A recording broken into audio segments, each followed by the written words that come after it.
Perfect. So thank you everybody that's online with us so far.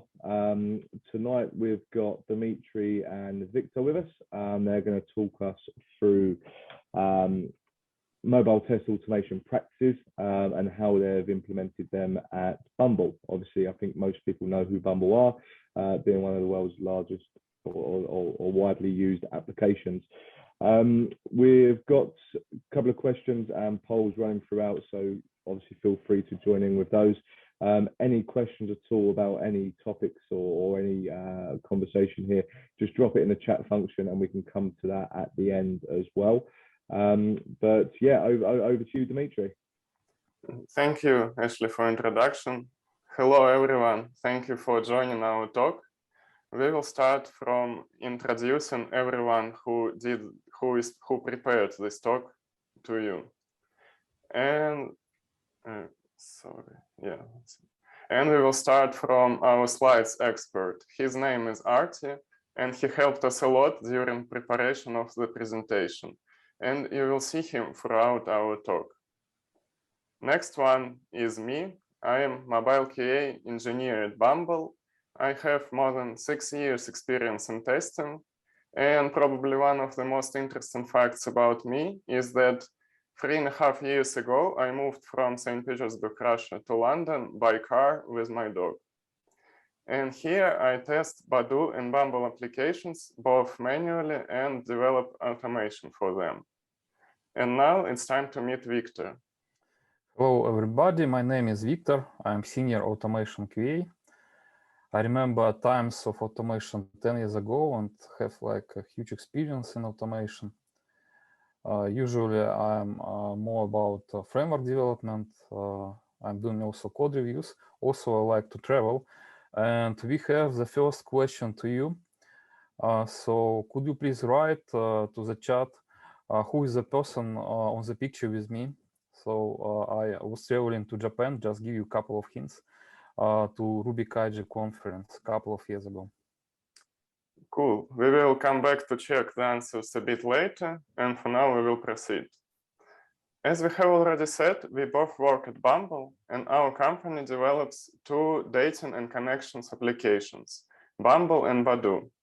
With millions of users worldwide, we aim to deliver them with new functionality as fast as possible. At the same time, it is very important to us that speed of our development doesn't harm quality of our products. And automation helps us a lot with that. And now we would like to ask you again, and how many applications do you test?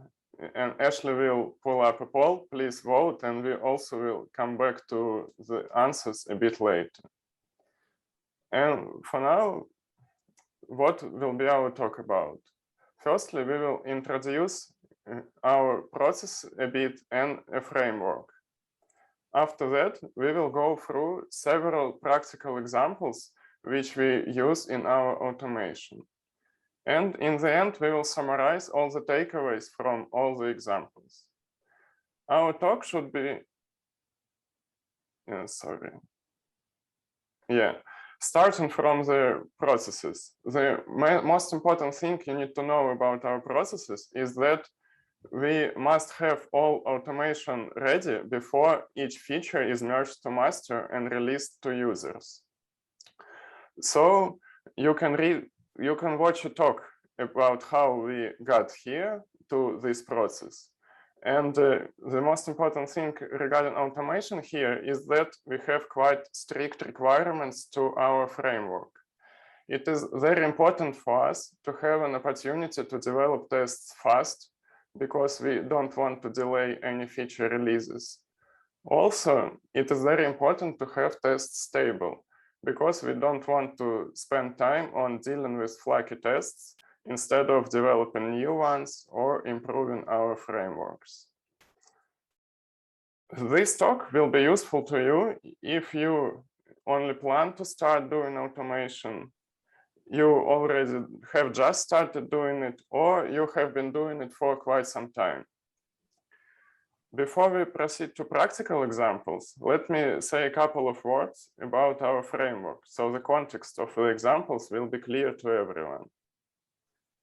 First thing to note is that we have native applications for Android and iOS, but it is important that a lot of functionality behaves and looks in similar way on both platforms. Therefore, one of the most important requirements for the framework for us was an ability to reuse scenarios between Android and iOS platforms. So initially we chose, initially we chose Calabash cross-platform automation framework.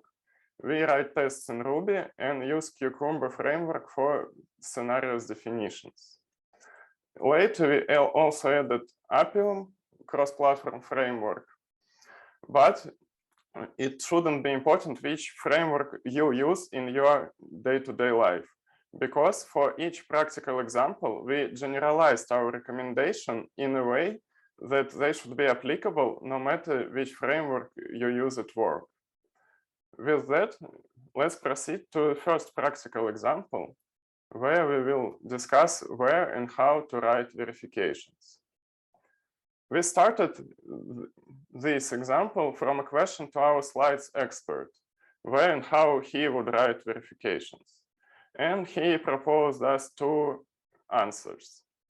Unfortunately, in our tests, everything works differently. And let's review the test structure first. Our tests consist of 3 levels. First level is scenario, where they define test cases in human-readable Gherkin language.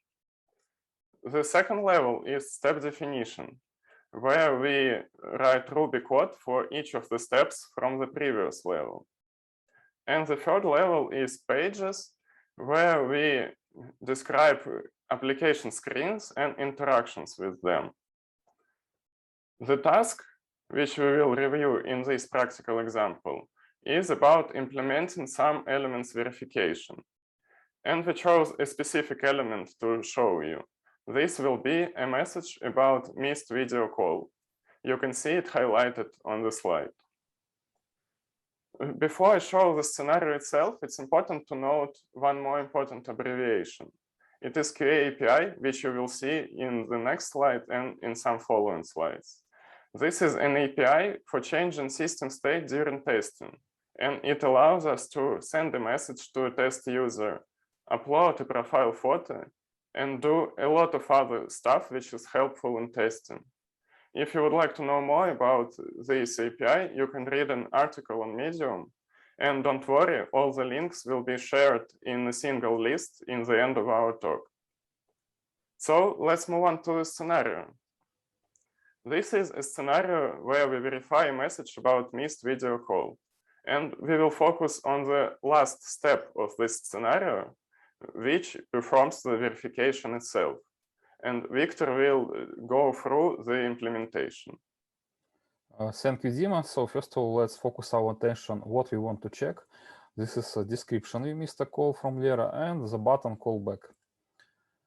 So we go into implementation and we see the step, and the body of the step is some code with methods from pages here. So first of all, we see the chat page.new, we create the page object, then we use method await to kind of handle transition case, and then we call the method verify missed video call with argument name.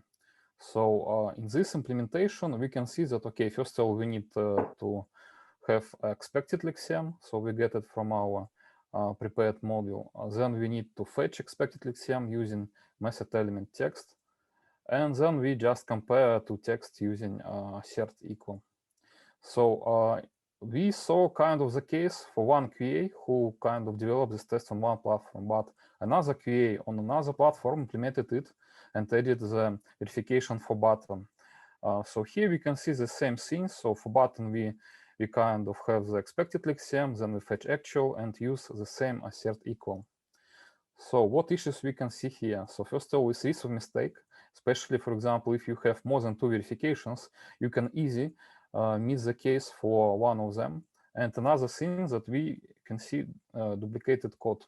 So it definitely slow down development of test cases. How we can solve this? So let's move our verification from pages to the body of the step. And to do it, we need to extract some methods to fetch the actual state. For example, for video description, we need to extract method video call message text, and for fetching the button text, we need to extract callback button text. As you can see, the implementation becomes very simple on the page here, and here it's very low risk to make any mistake. So let's have a short summary. So first of all, we advise you implement verifications at the step level. And second hint, it's implement simply pages. And to make it as general advice, so we can recommend that any verifications you need to implement at the top level where you write your preconditions, actions, and other things. And of course, making test object simple. So in your case, it can be not some pages, but maybe something else. Thank you, Dima. And now we will move on to the second practice. And here it will be interesting to know how many of our attendees test more than 2 applications or only one of them. Guys, could you please tell me the results?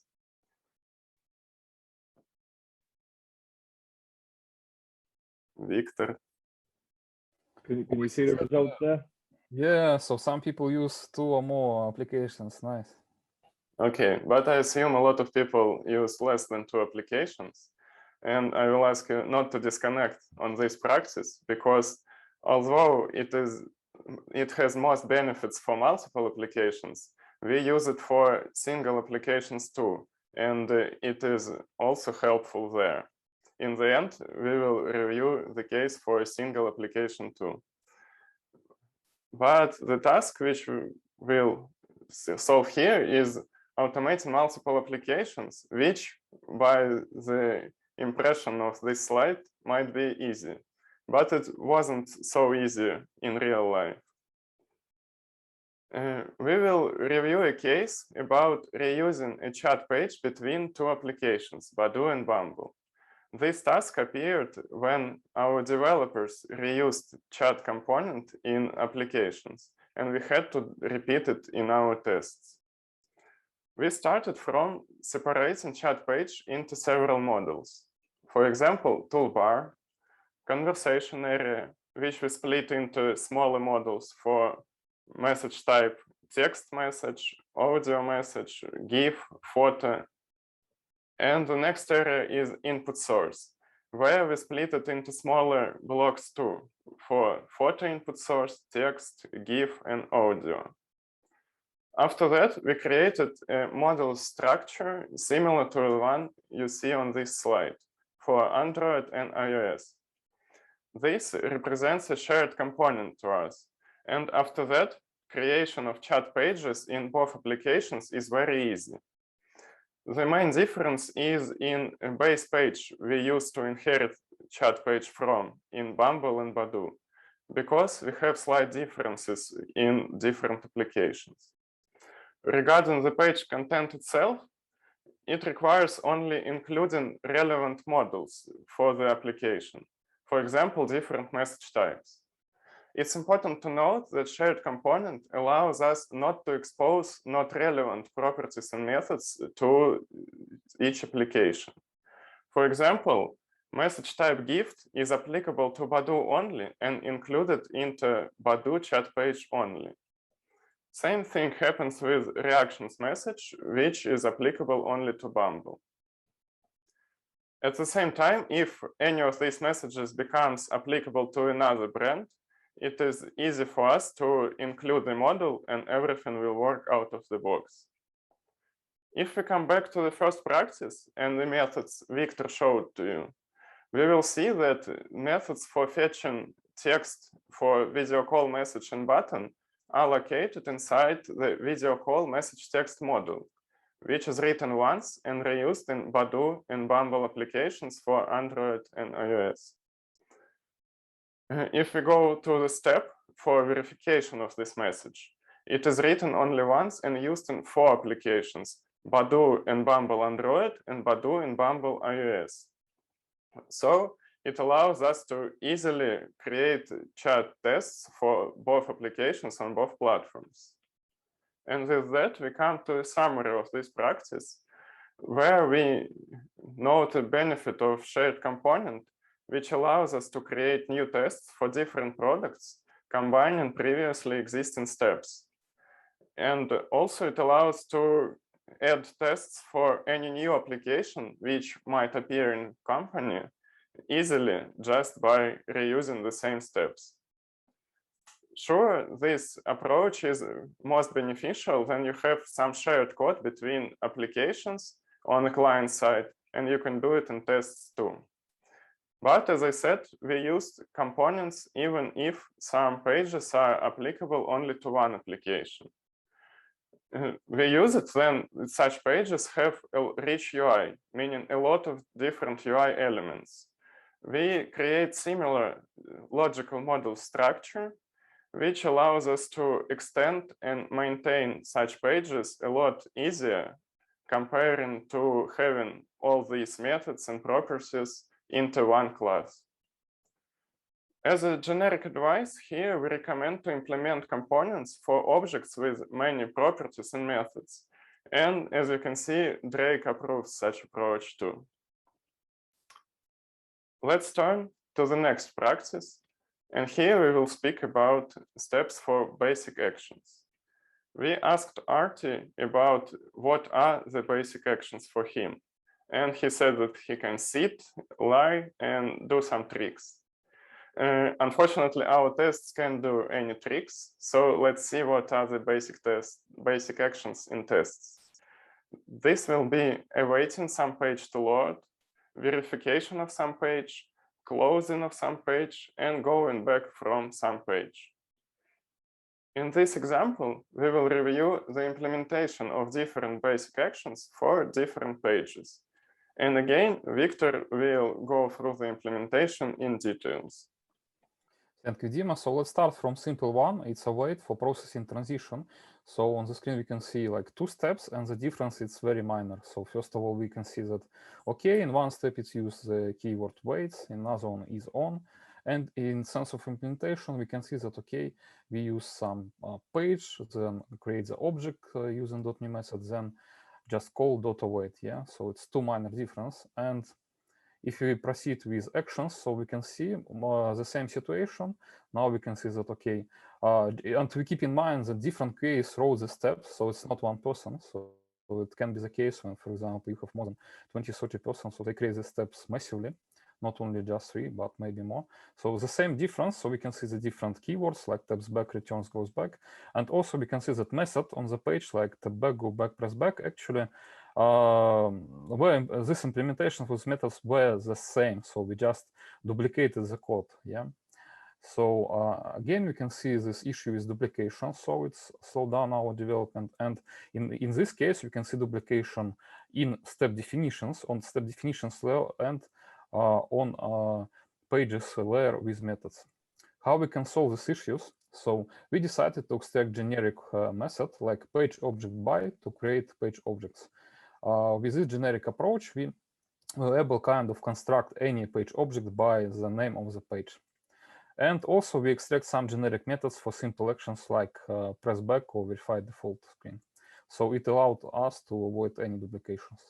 So let's go back a bit to page object by. So here inside you can see, first of all, we construct the proper page class name from the string.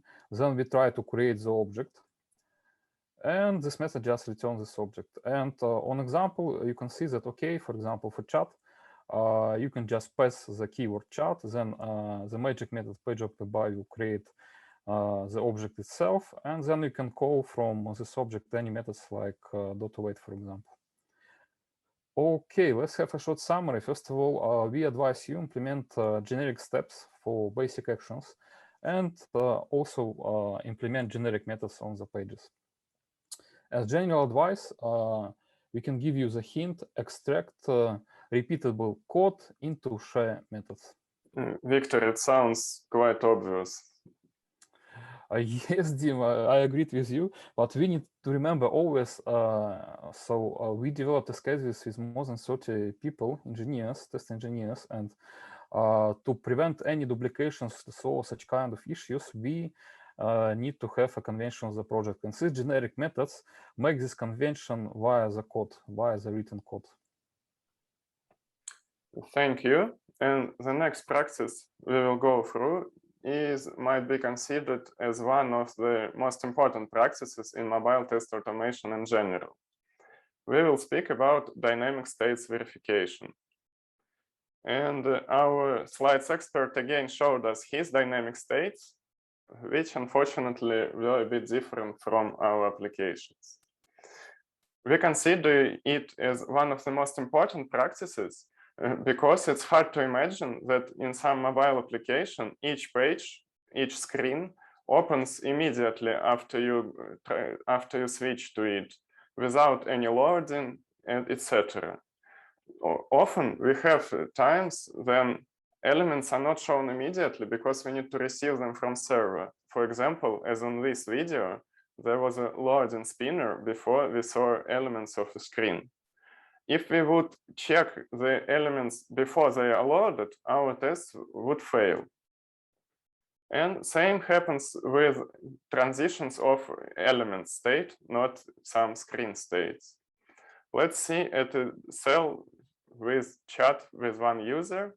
And for example, we receive a new message from this user and the cell changes its state. Again, if we try to verify it before the state has changed, the test will fail. So this is a very relevant problem for mobile automation. And of course, it is not a new problem. So before we will go into implementation of verifications for different dynamic states, let's review methods which help us to do so. And existing solutions are, for example, in Selenium, different types of waits. And in Calabash, there is a standard method wait4, which allows to handle dynamic transitions. Initially, we used this method in our tests, but faced some issues. But before we proceed to review of those issues, we would like to get back to our initial question and see how many of you got the answer right. Victor, Ashley, do we have correct answers? I actually do not see it because people no idea. Yeah, maybe here is a case when if you know it directly, like 100% sure, yeah. And if you do not know, especially if you're not in Ruby world, it can be the hard to guess. Okay.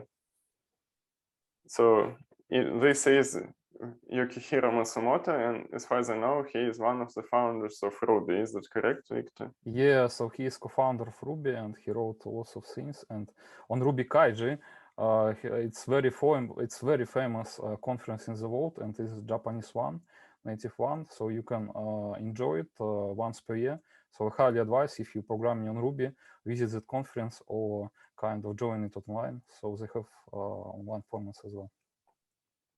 Cool. And let's get back to our dynamic states verifications. As we have said, we used wait4 method and faced some issues. Some more details about that. Wait4 method uses Ruby timeout model, and the issue we faced was that our tests hung indefinitely. Victor, could you please describe how we faced it and how we solved it? Yeah, it was a big surprise for us when once per 2 weeks, unexpectedly, our builds kind of got stuck on TeamCity, and we were like thinking, what's happening? It's impossible, yeah? So we added the logs, and we found out that, yeah, it's kind of coming from this wait4 methods, which using Ruby timeout. Basically, the issue was related to threads, implementation Ruby timeout threads, and just it's got stuck. In our case, the probability to stuck was higher if you use it in nested way. For example, if you use wait4 in your methods on the page, to scroll to any element, you use just wait4, then you use scroll down, then you use wait until animation method to wait some animation, and some check for the UI displayed for some block button, for example, yeah. But if you implement wait until no animation with the same wait for method, the risk of to get stuck it's much more high. And here it's only implementation that we show you from our side, because internally Calabash has even more this wait force for processing some internal states and actions, and it can be like wait for inside wait for inside wait for, and it's even more times, yeah, like 4 or 5 times, yeah. And we decided to move to our custom implementation from wait for, and we do not advise you and do not recommend use wait for itself or Ruby timeout because of this issue. So Dima, could you please give some details about our custom implementation? Sure. Initially, we aimed to duplicate wait for functionality in our custom poll model. And the requirements were that a check is repeated until required condition is satisfied. And if the condition is not satisfied within the set timeout, our method should raise an exception. With time, we introduced some other poll methods, for example, polling for specific values, for true or false. So the verification of the code executed inside this poll for this specific value. And also we added different useful parameters to these poll methods. And we will look in more details at one of the parameters, which is called return on timeout.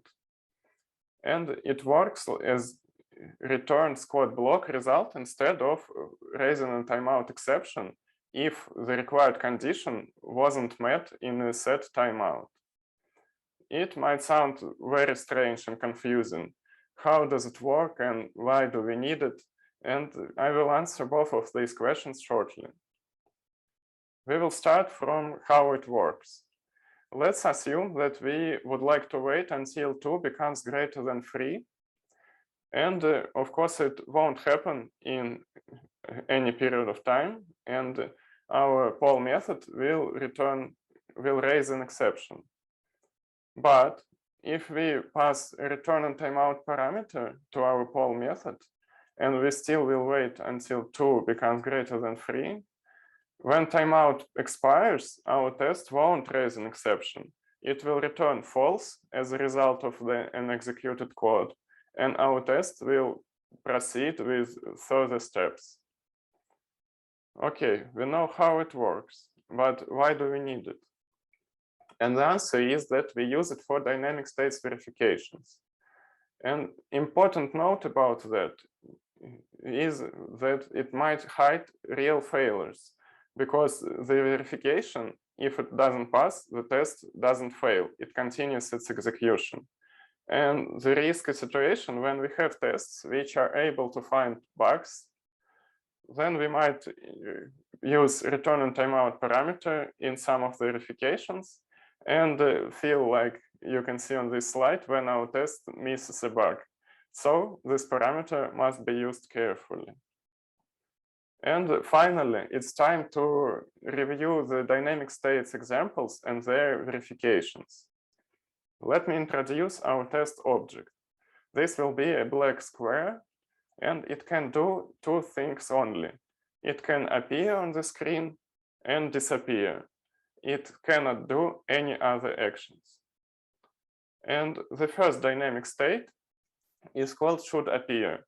We would like to verify it when in state 1, we don't have a black circle on the black square on the screen, but after some time in state 2, it should appear. If it appears, our verification passes successfully. And again, we would like to ask you another question. How many dynamic states exist? Ashley, could you please pull up a poll for that? And while you're answering, I'd like to note that this is one of the favorite questions of Viktar during interviews. So. Yes, Dima. Yeah, from the first view, it looks like it's a very simple question, maybe, yeah. But when you start to think about different states, maybe it's not so simple. So I actually received lots of different answers, and we will discuss it a bit later. So maybe we have some result of polling. Yeah, I don't see the poll, so could you please check the results? Yeah, just waiting for a couple more, I think, just to answer, and then I'll share the results. Yeah, let's wait a bit. Yeah. Actually, the story that on interview, yes, we have different questions, and this one, why it's good, because you can ask them from engineers to implement this, yeah, and it's also will show and demonstrate how you can implement the code, your custom code. Okay, now I see the results of polling. Oh, and I see different answers actually, yeah. So most popular answer is 4, but I see some people answered 2, 3, and 5, and even 6 plus. Yeah, so on the second place, it's 6 plus. Very, very interesting, Dima, yeah. Okay, let's go to the correct answer. This is 4, and let's review why 4 and which 4 states do we mean.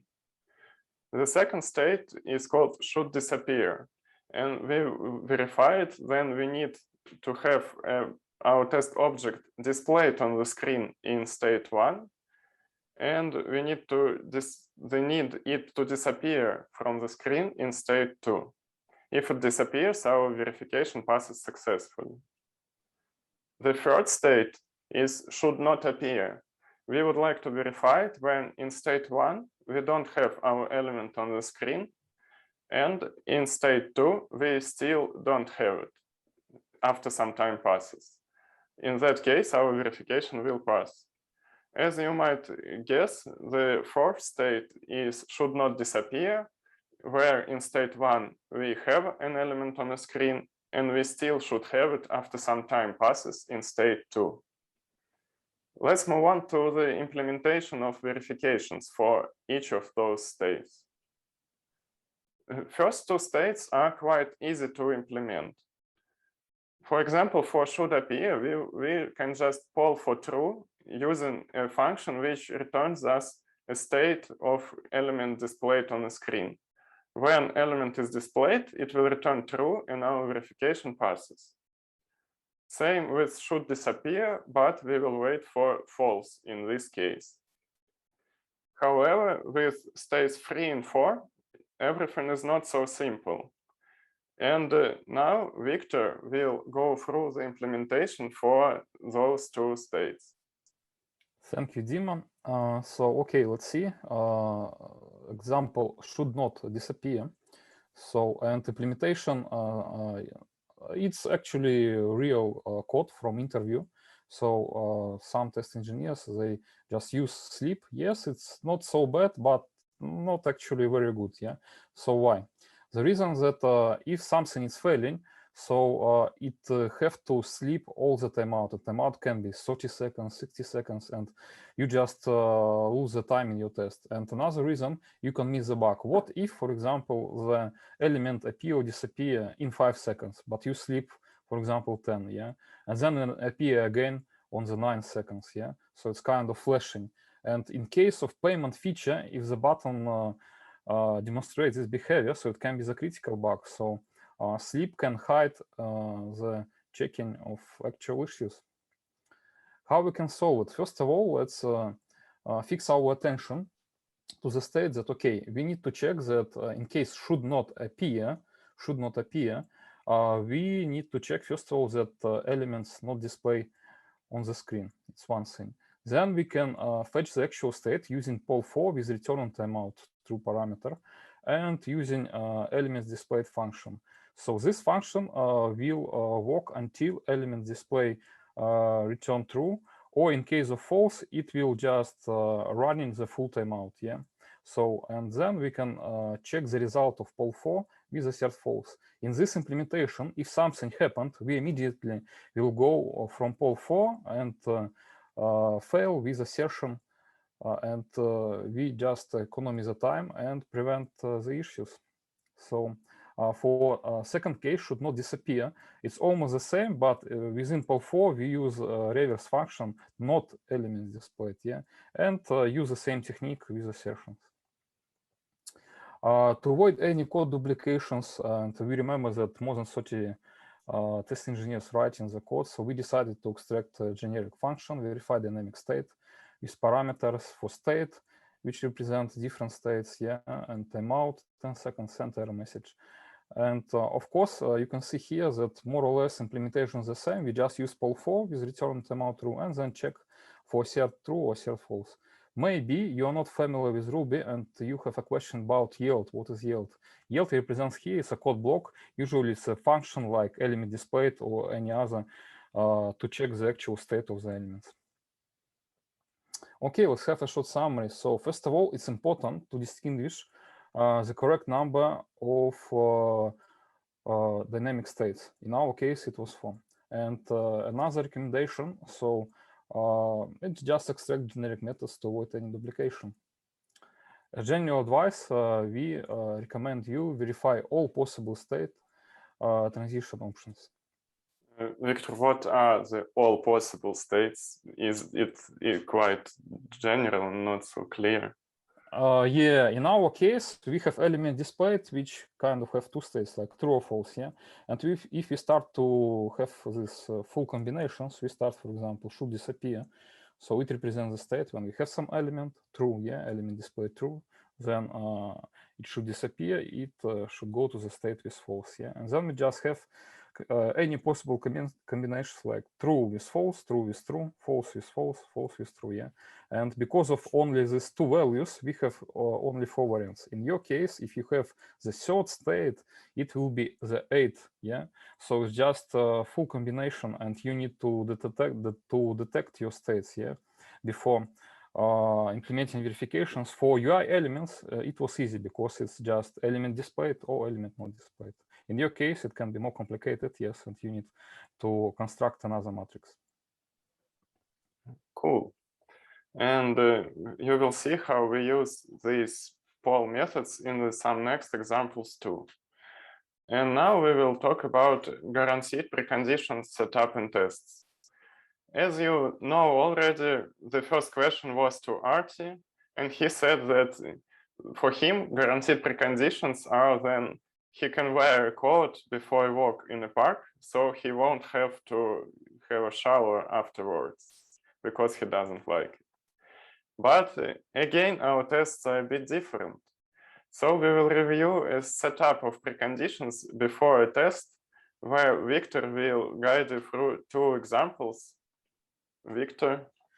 Yeah, thank you, Dima. So first of all, we have 2 examples. One is switch off location service in iOS settings, and another one populate chat history. Let's start from the first one. And in sense of implementation, inside we're waiting for switch element. And then if the value of the switcher is on, we turn it off. And let's see on the demo what's happening in case of this implementation. We are going to settings, finding location service, and turn off the service, then open application. And at this point, we want to check if it was correct setup. So we go back to settings. And what we see, we find in our location service, and oh my gosh, the value was not changed. Why? Why it's happened? It's like edge case issue of iOS in case you quickly exit from the settings. Yeah, and you will be very upset if your test fail like at the end, not like at the beginning where this precondition actually set up. Yeah, and let's see the second case. Verify chat history loading. So we use QaApi, as Dima already told. You can find some article and read about it. Basically, we just ask server to send the message using user ID from to and the message itself.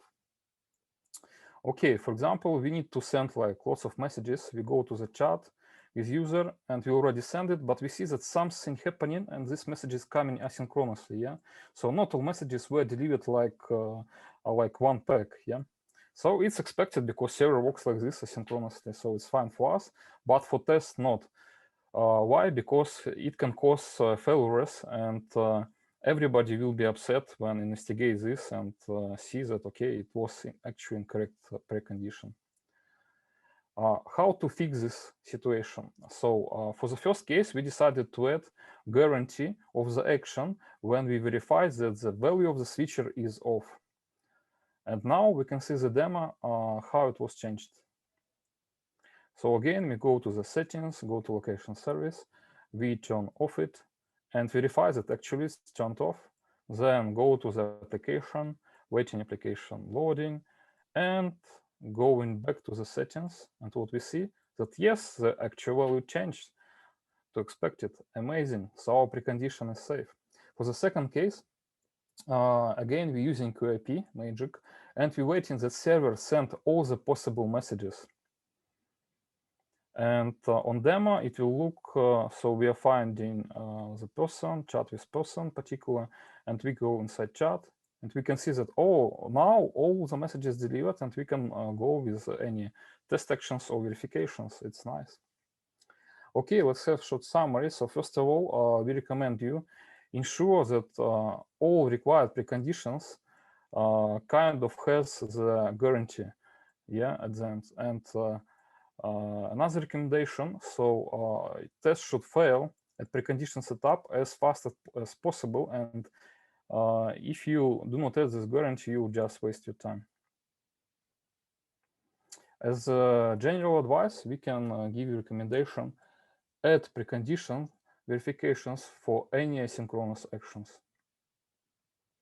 And it looks like it's kind of obvious thing, and yes, and it's written, this information was written again in some articles, and I recommend to read non-determinism article from Martin Fowler. So he described 5 different issues which make this cases flaky, and one of them, yes, is these verifications for asynchronous actions. And it might seem that we would need to add guarantee for every action after its execution. But in the next practice, which is about steps independence, we will see that it's not always true. For our slides expert, steps independence was then he could walk in park without a lead or even swim in Thames. But for our tests, it's a bit different yet again, and we will review the implementation of steps for different actions and verifications. And here, Viktor will start with the first example. Yeah, let's imagine, so you have a chat with user and you want to send a GIF.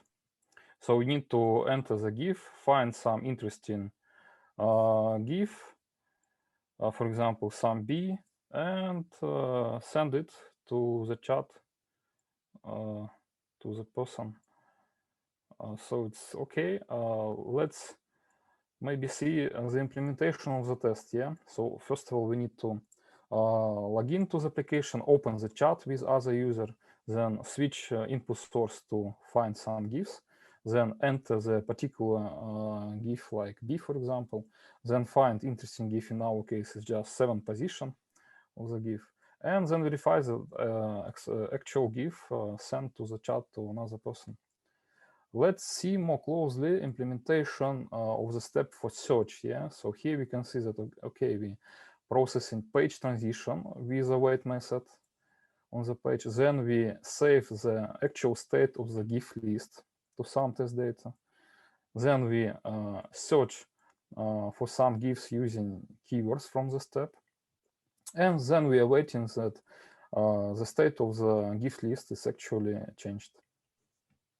Okay, here it's kind of, we could see that, okay, 3 actions, but in one step, it looks like it could exist different states. For example, what if we need to, do not need to verify that the list is changed? For example, we need to verify that list is actually empty if we, or maybe other states, yeah? So in this case, we need to write a new step and it will slow down development. But how we can solve this issue? So we decided to decouple the step with 3 actions into 3 different steps, more smaller steps. So in first step, we just we process transition and save the GIF list state. In second step, we use and search for some particular GIF using keyword. And in the third one, we verify that the actual GIF list state changed before, in comparison with before search state. Okay, in this case, we can kind of use different steps and write more test cases without adding new steps. So it's very good. We can economy time. But Dima, maybe it exists some exceptional cases. Yeah, there are some exclusions from this example. And it applies to steps with different screens transitions and steps with state transitions at one screen. For example, in minigame, this is a screen where a user can answer people who message them or skip some of the users. We will call the action of skipping as voting no. For example, if we would like to vote no n times in our tests, let's say 8, we would need to repeat the step 8 times. So the obvious solution is to create a bit more complicated step with a parameter for the number of votes and perform them in the loop. This step still doesn't look complicated. It's still pretty easy, yeah? But we faced an issue with such implementation. The problem was that tests might tap the vote button faster than the vote is processed in the app. And in the end, the step will perform less votes than expected from it. Our application behaves correctly, but the test will fail later. For example, when we verify a progress in a game. And as in case with preconditions, we will be very frustrated because the faulty step happened before the actual failure, and we need to prevent it.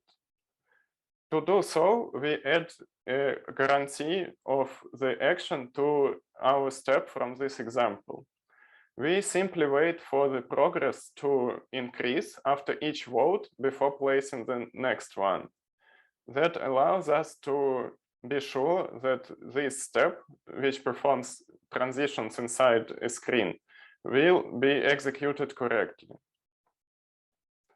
As a summary for this example, we would like to note that we recommend to implement independent steps for simple actions and ensure that all transitions and preconditions have completed in steps for complicated actions. Generic advice sounds pretty similar. We recommend to implement independent methods for simple actions and tests for those who doesn't use BDD and step definitions, and ensure that all transitions and preconditions have completed for complicated actions. That was the 6th practice we wanted to share with you. And now the time has come to summarize all the takeaways from all the examples. First, we recommend to always verify all possible element states and state transitions. Also, we recommend to add preconditions verifications for asynchronous actions. Furthermore, we recommend to extract repetitive code into shared methods, which might be used both on steps and pages level. Another recommendation is to implement simple test objects and implement methods for simple actions, independent methods for simple actions in tests. Altogether, these practices will help you to write more stable tests and do it faster. So it should make you as happy as Artie at the seashore. That was all we wanted to share with you today. Thank you for your attention. We would like to note that we also created a sample project at GitHub which you can download and review examples of all practices we went through today, and even launch a couple of tests located there. You can follow a link from this slide, or you can scan a QR code and it will show you the list of all links to talks, articles, and GitHub project which we used in our talk. Also, if you liked our talk, please don't hesitate to visit our team.bumble.com website. And now we will be happy to answer any of your questions. Thanks again for your attention today. Thank you. No, so thank you both, Viktor and Dmitrii there. Just quickly then, like Dmitrii said, if anyone's got any questions, just drop them in the chat function on Zoom, and then we can look to get those answered.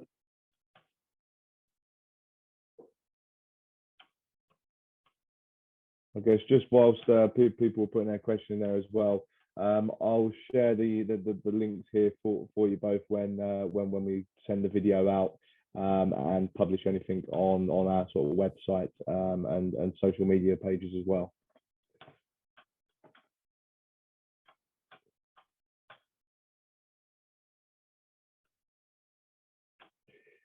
Okay, looks like we've got one question in there so far. So Gopinath's asked, do you use the same framework for both Android and iOS?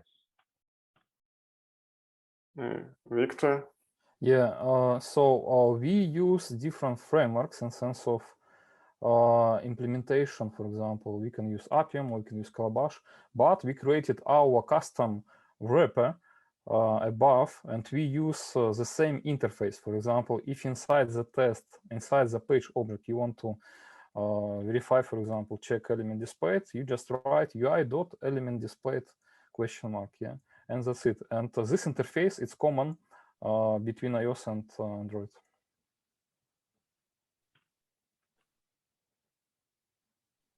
Okay, perfect. And Manjula's asked, how do you capture? Oh, sorry, it's just moved there. So, how do you capture if they crash that appears while you run automation?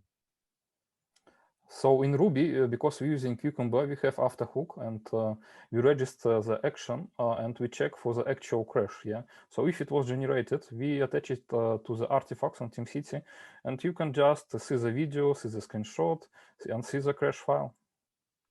And also we used some helpful notifications in Slack if our tests parse during the failure, they see that there was a crash, they parse the stack trace, and we see which scenario crashed because of which error.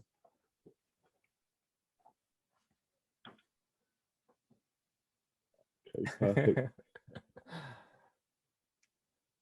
I've just seen that one on the lucky future applicants. I guess that's just part of good research. I guess if they come across those videos on the page. Do the framework record video for the test? Basically, we implemented our custom solution, not taken from Appium or Calabash. So for Android, it's I don't remember exactly. Maybe it's implemented on ADB and taking screenshots with low resolution. On iOS, we kind of have our own way, but it's very similar again. So we're making some screenshots and then compile to some video with low size and low resolution. Perfect. And I think that is everyone. Okay, perfect. Well, look, thank you very much again, Dmitrii and Viktor. Yeah, look, excellent chat. I'll get everything recorded here and sent out hopefully by Friday. And obviously I'll copy you in it and get that on there. So thank you everyone that's been with us tonight and for the questions. Any other questions after this, feel free to reach out to myself or Viktor and Dmitrii. And yeah, hopefully I'll see you at the next one. Take care, guys. Thank you. Bye. Bye.